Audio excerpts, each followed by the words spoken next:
Je n'ai jamais imaginé qu'une simple vacance avec ma meilleure amie pourrait se transformer en quelque chose d'aussi étrange.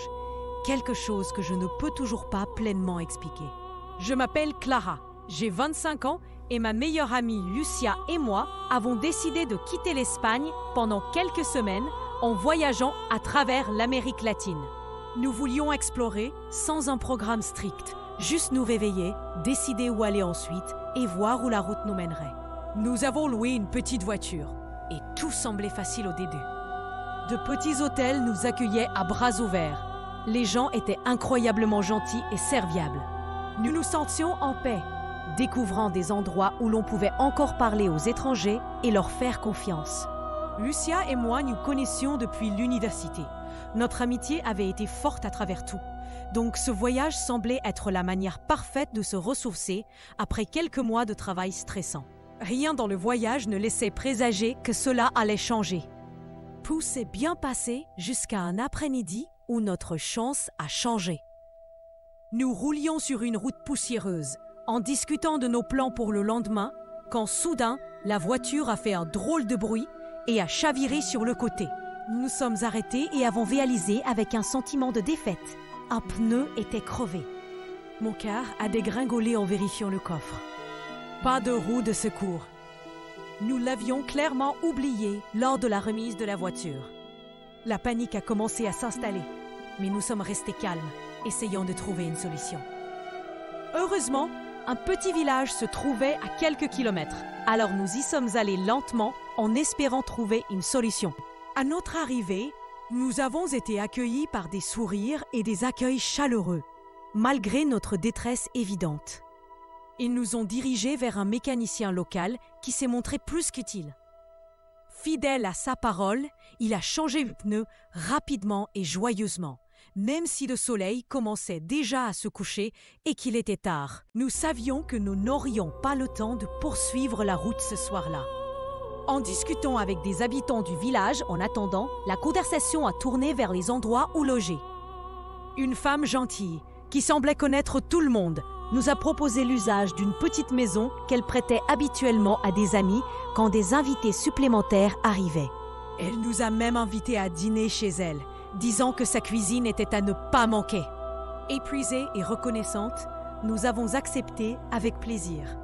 Ce soir-là, sa maison était confortable et accueillante, emplie d'une chaleur simple mais authentique.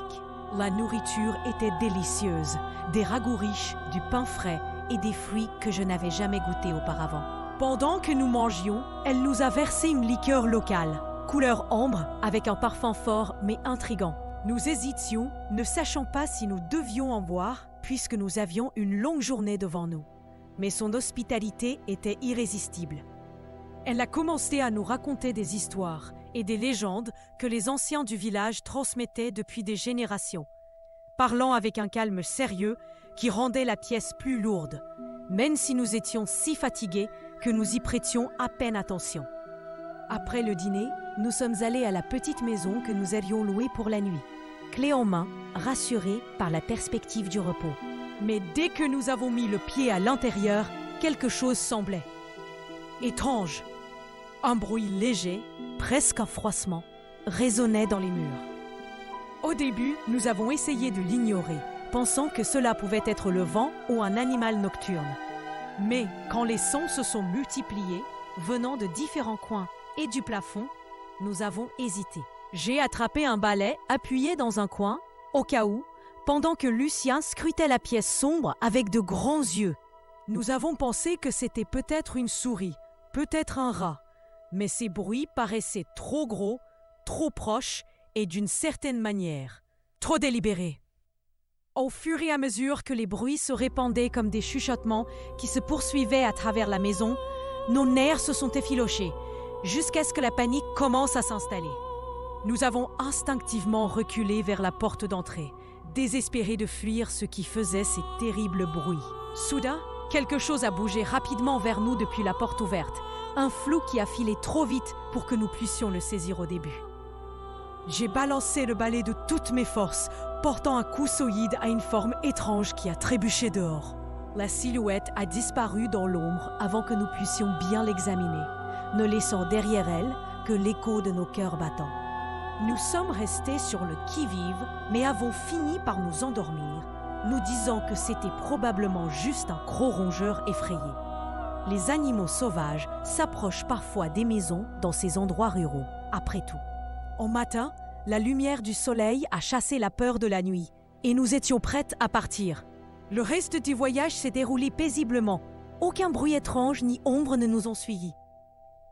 Nous sommes rentrés en Espagne il y a 2 mois et avons essayé d'oublier ces souvenirs inquiétants. Pourtant, l'histoire ne s'est pas tout à fait arrêtée là. La nuit dernière, un ami proche qui connaît notre voyage m'a raconté quelque chose qui m'a glacé le sang. Il a partagé une légende locale qu'il avait entendue d'un voyageur ayant passé des années dans cette région. La légende parlait d'une créature appelée El Ratonera, ce qui se traduirait par « le piège à souris », nommé ainsi d'après un monstre énorme ressemblant à un rat géant qui habitait les maisons abandonnées, attendant silencieusement de se nourrir de ses occupants humains. Cette créature serait presque invisible dans l'obscurité, avec des yeux qui brillaient faiblement et une vitesse rendant impossible à attraper, chuchotant souvent dans les murs avant de frapper. Les villageois croyaient qu'elle était attirée par les étrangers et pouvait hanter un lieu pendant plusieurs jours, chassant la peur elle-même pour devenir plus forte. Cette histoire m'a profondément choquée, car chaque détail correspondait à ce que nous avons vécu. La créature que nous avons frappée avec le balai était-elle vraiment El Ratonera? Avions-nous vraiment eu de la chance de nous en sortir? Je n'ai toujours pas de réponse, mais parfois, lorsque je me couche la nuit, je jure entendre de légers bruits de course dans les murs. Peut-être que certaines légendes cachent un grain de vérité terrifiante.